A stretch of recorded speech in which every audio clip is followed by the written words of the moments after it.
Assalamualaikum warahmatullahi wabarakatuh. Saya Aiman Izzuddin daripada kumpulan 7, dan pada hari ini saya akan menerangkan tentang tajuk 7, iaitu ideologi semasa. Baiklah, pertamanya garis masa ideologi barat.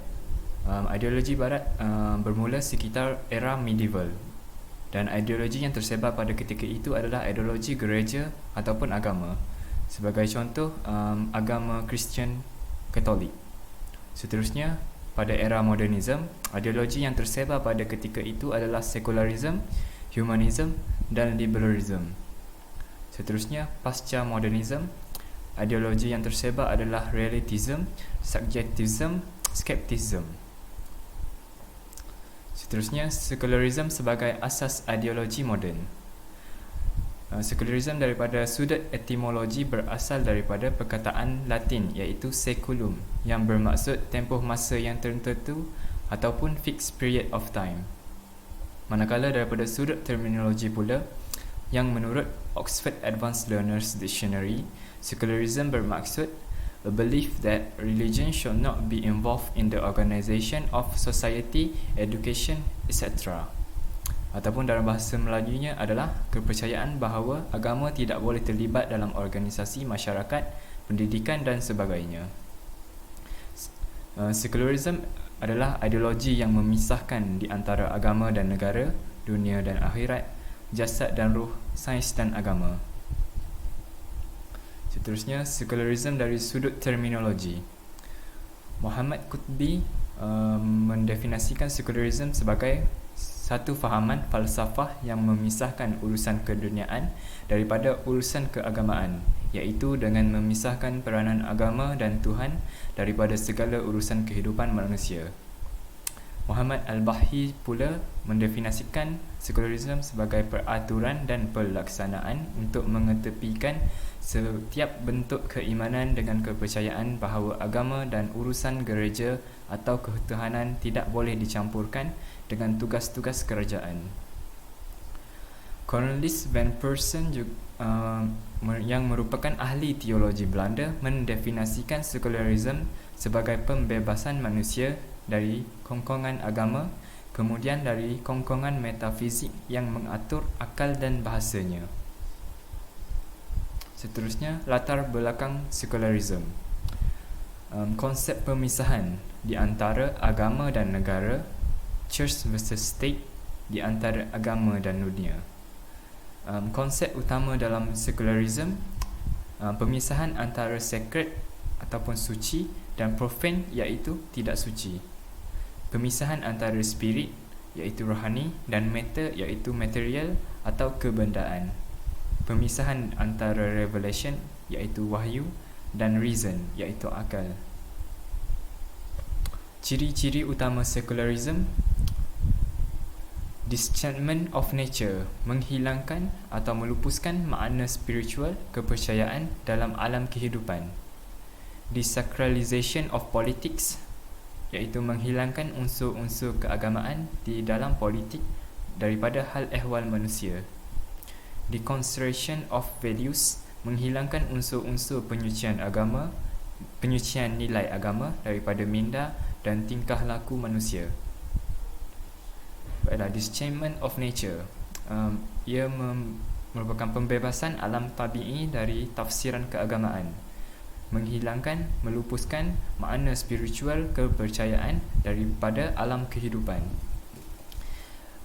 Pemisahan alam tabi'i dari makna rohaniah iaitu Tuhan, dewa dan lain-lain, dan alam tabi'i bebas daripada kekuasaan Tuhan, dewa dan roh. Oleh sebab itu, manusia boleh mengeksploitasi dan memanipulasi alam dengan sesuka hati tanpa takut, was-was, pantang dan sebagainya. Desacralization of politics, menghilangkan unsur-unsur keagamaan di dalam politik daripada hal ehwal manusia. Penafian keagamaan yang disahkan oleh agama, menafikan wujudnya keturunan dewa-dewa, perkenan daripada alam gaib, tauliah dari Tuhan. Dan setiap manusia boleh dan berhak menjadi pemimpin walaupun tidak mempunyai kelayakan rohaniah akhlak dan akal. Deconstruction of values, menghilangkan unsur-unsur penyucian nilai agama daripada minda dan tingkah laku manusia. Penafian kesucian dan kekekalan nilai-nilai hidup. Sistem nilai sebagai hasil kebudayaan bersifat relatif dan sementara sahaja, termasuklah agama. Dan agama hanyalah alat untuk mendapatkan sokongan, pengaruh dan sebagainya. Modernism dari sudut etimologi, ianya berasal daripada perkataan Latin iaitu modo yang bermaksud recently ataupun just now. Menurut Syamsul Amri pada tahun 1995, modernism dan modernity merupakan dua komponen utama yang menjadi teras kepada proses modernisasi. Modernity adalah sebagai asas material kepada modernisasi. Modernisme pula merupakan gagasan ideologikal yang mengiringi fenomena modernisasi. Modernisasi pula, walaupun tidak diterjemahkan secara khusus, tetapi ianya disebut proses sosial yang membawa perubahan terhadap politik, ekonomi dan ideologi. Perkembangan modernisme, ianya bermula dengan rasa tidak puas hati dan kemarahan golongan intelektual Barat yang akhirnya memberi ruang kepada kelahiran zaman Renaissance, pencerahan ataupun dikenali sebagai Enlightenment dan Modernism. Modernisme adalah aliran pemikiran dan gerakan yang berjuang untuk menggantikan segala pemikiran tradisionalisme agar sesuai dengan keadaan semasa yang dianggap moden. Selepas itu, ia juga gerakan penentangan terhadap agama kerana modernisme lahir daripada ideologi sekularisme pada zaman Renaissance. Selepas itu, muncul kaedah ilmu moden seperti rasional, empirikal, saintifik dan logik yang bersesuaian dengan kehidupan zaman ini. Aliran ini mula berkembang pada abad ke-18 iaitu zaman pencerahan ataupun Enlightenment. Modernism dan gerakan Enlightenment. Karl Marx melancarkan gerangan Enlightenment yang mendukung falsafah rasionalisme dan nilai kebebasan dan kebolehan manusia. Aliran ini menekankan akal fikiran rasional dalam menentukan kebenaran, mencipta sesuatu kejayaan atas dasar kemanusiaan dan bukan keagamaan. Manusia juga boleh mencapai kemajuan dengan akal fikiran semata-mata untuk mewujudkan masyarakat manusia yang baru, iaitu rasionalisme. Matlamat utama aliran ini untuk mengejar kesenangan duniawi, pengabaian moral dan menolak tanggungjawab kepada Tuhan. Beberapa gagasan modernisme dia terbahagi kepada 4. Salah satunya adalah manusia sebagai pusat dunia. Ini bermaksud individu memiliki keistimewaan dan potensi diri yang dapat untuk membentuk dan menentu arah mengikut acuan dan potensi diri sendiri. Yang kedua, subjek dimiliki alam fenomena dan alam nomena. Manusia bebas menentukan pendirian bagi menghasilkan buah fikiran untuk merubah sesuatu keadaan. Yang ketiga, pendawaan akal fikiran dan kebebasan dari keagamaan. Asas kepada kewujudan budaya kehidupan baharu seperti penghapusan ikatan sosial dalam masyarakat. Akhir sekali ialah emansipasi wanita. Ianya membebaskan wanita dari tradisi sebagai ibu dan isteri. Pasca modernisme dari sudut terminologi, daripada Encyclopedia of Cultural Anthropology, ia merupakan satu gerakan dari pelbagai sistem atau falsafah bermula dalam reka bentuk dan falsafah estetik. Pengenalan pasca modernisme.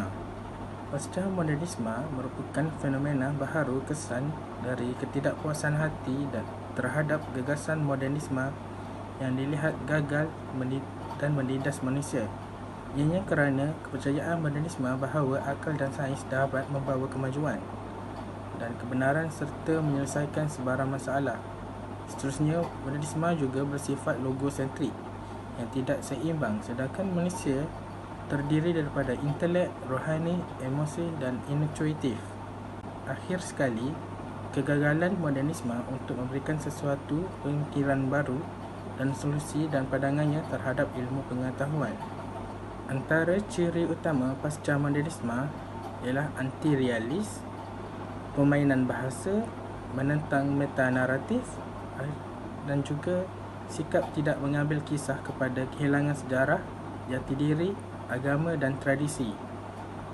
Aliran pasca modernisme meliputi disiplin ilmu antropologi, psikologi, sosiologi, sejarah, politik dan lain-lain. Sebagai contoh, Thomas Kuhn mempersoalkan objektiviti ilmu sains dalam pemikiran moden. Sebagai contohnya, ilmu sains mengandungi juga aspek bukan rasional ataupun logikal. Ianya juga boleh mempengaruhi oleh faktor psikologi dan sosiologi. Ianya adalah bukan sekadar berdasarkan logik semata-mata. Antara ciri-ciri pasca modernisme, yang pertama adalah tiada kebenaran mutlak dan absolut. Idea tentang wujudnya kebenaran mutlak suatu ilusi yang dibuat-buat oleh sesetengah pihak untuk berkuasa dan mempengaruhi manusia lain. Yang kedua ialah benar dan salah saling bersinonim. Sesuatu yang dianggap fakta hari ini boleh dinilai salah di kemudian hari. Yang ketiga, pengkonsepsian diri sendiri dan rasionalisasi. Metodologi saintifik yang bersandarkan teori yang objektif digantikan dengan kebergantungan kepada pandangan diri sendiri. Yang keempat, kuasa autoriti oleh institusi tradisi seperti agama adalah palsu dan korup. Nilaian moral yang dipandu agama atau institusi sekular disebut suatu kengkangan manakala kewujudan pihak autoriti agama dipertikaikan. Yang kelima ialah prinsip moral bersifat personal atau pribadi. Kod moral ditentukan sendiri secara pribadi oleh setiap individu tanpa dia perlu merujuk dan mengikut nilai dan peraturan tradisional. Yang keenam ialah kepentingan globalisasi dan pengantarbangsaan. Ianya kewujudan negara bangsa yang bersepadan menghalang komunikasi antara manusia. Bahkan ianya disebut terbukti mengakibatkan peperangan. Dan akhir sekali ialah setiap agama mempunyai kedudukan sama benar menurut perspektif penganut masing-masing, iaitu pluralisme. Dakwaan kebenaran eksklusif oleh sesuatu agama wajar dikutuk. Antara tokoh aliran pasca modernisme adalah Michel Foucault, Jean-François Lyotard dan Jacques Derrida. Antara sebab penolakan pasca modernisme terhadap modernisme ialah modernisme gagal mewujudkan pemilihan ke arah masa depan kehidupan yang lebih baik sebagaimana yang diharapkan oleh para pendukungnya. Ilmu pengetahuan moden tidak mampu melepaskan diri daripada penyalahgunaan kuasa keilmuan demi kepentingan kekuasaan. Terdapat banyak pencegahan antara teori dengan fakta dalam perkembangan ilmu moden. Seterusnya, keyakinan bahawa ilmu pengetahuan moden mampu memecahkan segala persoalan yang dihadapi manusia adalah meleset apabila kini munculnya pelbagai penyakit sosial.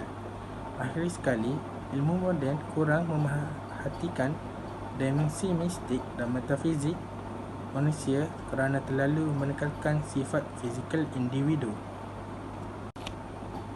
Perbezaan modernisme dengan pasca modernisme. Modernisme merupakan naratif-naratif besar, manakala pasca modernisme merupakan naratif-naratif kecil. Modernisme juga berfikir bahawa Barat adalah kemajuan, manakala pasca modernisme berfikir bahawa Barat adalah penjajahan. Modernisme berfikir bahawa sejarah adalah sebagai fakta, manakala pasca modernisme berfikir bahawa sejarah adalah ditulis oleh pemenang. Dalam modernisme, wujudnya pertarungan kelas, manakala dalam pasca modernisme, ianya wujudnya pertarungan etnik. Seterusnya, perbezaan antara modernisme dengan pasca modernisme. Kebenaran dalam modernisme ialah bermaksud mutlak dan objektif, manakala bagi pasca modernisme kebenaran bermaksud relatif dan subjektif. Seterusnya, dalam modernisme ialah hierarki, manakala dalam pasca modernisme adalah anarki. Antara kaedah pengevaluasan pasca modernisme terbahagi kepada 4. Yang pertama adalah disconstructionisme. Antara contohnya adalah virtual reality. Objektif deconstructionisme ialah memusnahkan realiti dan menciptakan realiti yang baru. Antara mekanisme penyebaran adalah teknologi, keganasan, dadah dan media menciptakan hakikat-hakikat baru. Yang kedua adalah relativisme. Contohnya ialah ilmu sebagai komoditi. Objektif bagi relativisme ialah memusnahkan atau meratakan hierarki realiti, ilmu dan nilai. Antara teknik penyebarannya ialah teknologi, keganasan, dadah dan media menisbikan realiti, ilmu dan nilai. Yang ketiga adalah pluralisme. Antara contohnya ialah LGBT. Ianya memusnahkan keunikan realiti, ilmu dan nilai dengan menerbitkan pilihan yang pelbagai. Antara teknik penyebaran ialah teknologi, keganasan, dadah dan media sebagai kerancaman sebagai semula jadi. Akhir sekali ialah fetishisme. Antara contohnya ialah konsumerisme ataupun klon manusia. Objektif bagi fetishisme ialah mengisi atau mencipta roh atau semangat baru dari kemusnahan dan penciptaan baru ini. Antara mekanisme penyebaran ialah teknologi, keganasan, dadah dan media mencipta roh atau semangat pada benda. Akhir sekali, cabaran pasca modernisme terhadap akidah dan pemikiran Islam. Ia terbahagi kepada 3, iaitu ontologi, bermaksud fahaman wujud, epistemologi, itu fahaman ilmu, dan aksiologi, itu fahaman nilai. Penjelasan akidah dari segi ontologi adalah Allah, malaikat, rasul dan akhirat. Bagi epistemologi pula ialah kitab Al-Quran, Allah, Rasul. Dan bagi aksiologi dari penjelasan akidah ialah qada dan qadar. Pendirian sikap Islam dari ontologi menisbatkan kewujudan hakikat-hakikat sebagai benar lagi objektif atau realiti yang benar dan wujud. Tetapi dari segi pendirian sikap modernisme ialah menisbatkan hanya wujud fizikal, tetapi pada pasca modernisme kewujudan relatif. Bagi epistemologi dari pendirian dan sikap Islam, ia bermaksud menisbatkan kebolehcapaian dan kebenaran ilmu-ilmu melalui kaedah dan sumber di atas. Bagi modernisme pula ialah menisbatkan hanya ilmu akli dan inderawi. Tapi pada pasca modernisme ialah semua kebenaran relatif. Aksiologi dari pendirian dan sikap Islam ialah menisbatkan prinsip-prinsip yang tetap tentang baik dan buruk atau salah dan silap dari sudut etika dan estetika. Tapi bagi modernisme pula ialah tiada prinsip nilai yang tetap tetapi menurut situasi. Tapi pada pasca modernisme ialah semua nilai relatif. Assalamualaikum warahmatullahi wabarakatuh. Hari ini kita akan bincangkan tentang ideologi relativism pasca moden. Dalam ini kita akan mengetahui ciri-ciri dan implikasi relativism pasca moden terhadap beberapa faktor. So sebelum kita memasuki ke ciri-ciri dan implikasi, mari kita mengenali apakah itu relativism. Relativism merupakan istilah yang digunakan untuk menggambarkan sesuatu perkara yang bersifat tidak tetap dan mutlak. Ianya boleh berubah mengikut suasana persekitaran. Doktrin bahawa ilmu pengetahuan, kebenaran dan nilai moral diletakkan secara berkait dengan budaya. masyarakat dan konteks pensejarahan. Teori atau pengetahuan bahawa penilaian adalah relatif dan berbeza-beza mengikut situasi, peristiwa dan individu yang mengalaminya. Kebenaran dinilai relatif, tidak mutlak dan saling berbeza antara budaya dengan budaya yang lain, individu dengan individu yang lain dan situasi dengan situasi yang lain. Relatif sebagai kata antonim atau yang sama maksud dengannya adalah mutlak dan dalam bahasa Inggerisnya absolute. Mari kita mengenali konteks relativisme pasca moden dengan lebih dalam. Intipati cabaran ideologi semasa yang sedang dihadapi oleh umat manusia, lokal dan global yang terbit dari pemikiran falsafah relativism yang menafikan kewujudan hakikat dan kebenaran yang boleh diketahui di luar diri manusia, sebaliknya bergantung pada kerangka pemikiran masing-masing. Dia bahagi kepada 4 perkara, iaitu agama, etika, psikologi atau sosiologi, politik atau ekonomi. Untuk agama, contohnya skepticism, pluralism agama dan atheism. Untuk etika, relativism etika dan amoral, masyarakat sebagai pemutus nilai, hedonism, narcissism. Untuk psikologi, pluralism seks, penafian hakikat insan, masyarakat membentuk individu, pendidikan politically correct. Untuk politik atau ekonomi, politik pasca kebenaran dan anarki, politik identiti, jurang, ekonomi dan peminggiran.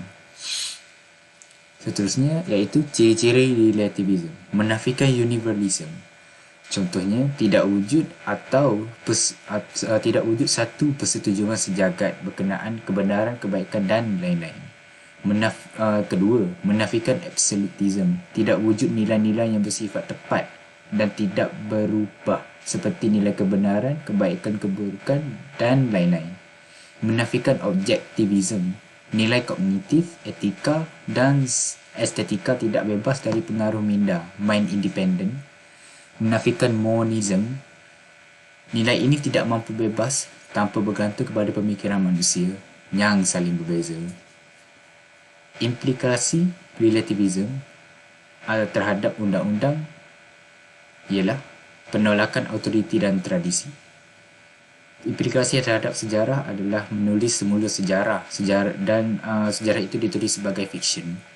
Atas sains, metodologi yang berkaitan dengan anything goes, semua boleh pergi, dan kewujudan anti-sains. Implikasi terhadap falsafah, anti-realism, kebenaran subjektif dan dekonstruksi. Masyarakat yang merasa unggul dan mengukur budaya orang lain berdasarkan budaya mereka sendiri. Implikasi terhadap budaya, bebas memilih mana-mana budaya yang disifatkan baik dan berkualiti. Tercetusnya perpecahan antara kaum kerana relativism budaya memandang bahawa tidak ada budaya yang lebih baik daripada budaya sendiri. Dan implikasi terhadap moral, iaitu kemerosatan nilai-nilai moral kerana pandangan tidak ada hak mutlak atau salah. Implikasi terhadap sosial, gejala sosial akan bertambah kerana tidak ada yang boleh menilai seseorang itu salah atau tidak. Seterusnya menyebabkan gejala tersebut semakin menjadi-jadi. Itu sahaja untuk ideologi relativism pasca moden.